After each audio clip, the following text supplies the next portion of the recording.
Hello, my name is Bob Doman. I'm the founder and director of the National Association for Child Development.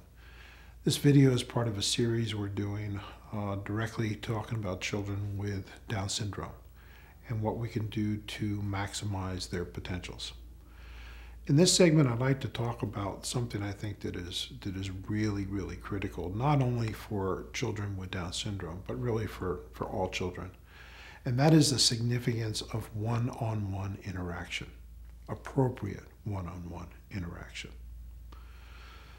If I were to identify one of the most significant things that I believe has occurred in the last 50 years to harm the global level of our children and to impair our educational structure, is that we have significantly, if not dramatically, decreased the amount of time preschool children have for one-on-one interaction.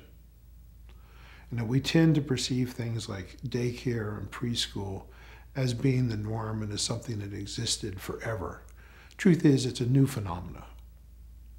And in many cases, it's a reality of two parents having to work and having to have a place for the child to go.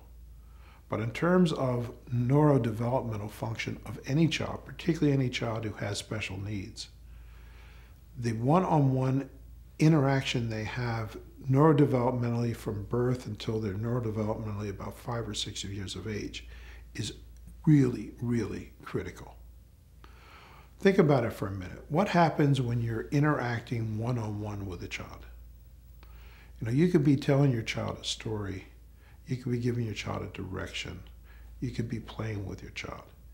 If you're doing it one-on-one with a child, you are constantly modifying what you're doing based on the feedback of the child. Now, let's say you're looking at a picture book with the child. And let's say you are looking at a picture and you're describing the picture in too much detail. Your child is going to give you immediate feedback and let you know, hey, that's too much. All right, they're going to start being distracted. They're going to be looking away. They're going to be yawning. They're going to want to get up and end what you're doing, because what you're doing is inappropriate. And what you do generally as a parent, without even being aware of it, is you constantly modify what you're doing based on how your child is reacting. This is incredibly important. Education and development processing occur when we're hitting the child right at their level and the step right above their level. We want to constantly be kind of jumping between those two spots.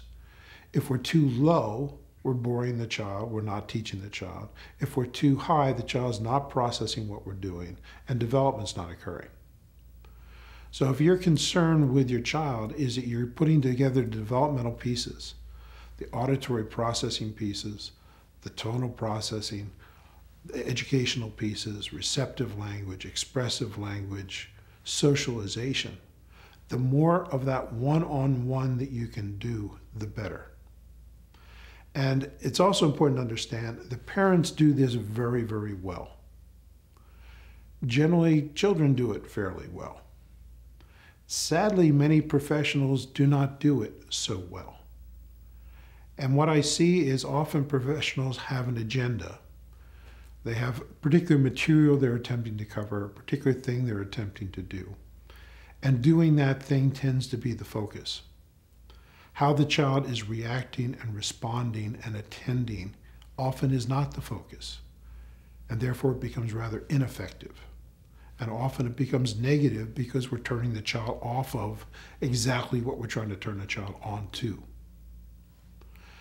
And in truth, if we look at virtually any level of development, one-on-one is tough to beat. If your child, you have a typical child and your child's in school.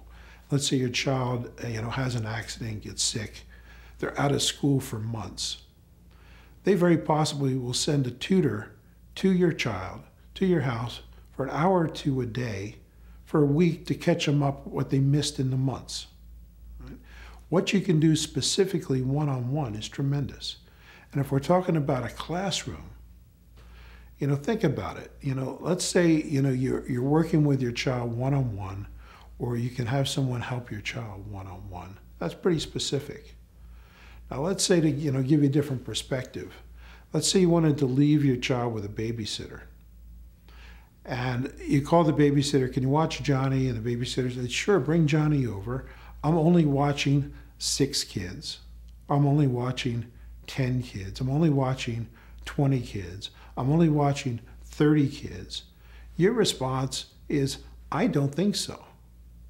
Now, how can you give my child proper attention babysitting if he's just one of 6 or 10 or 20 or 30? Truth is, they can't.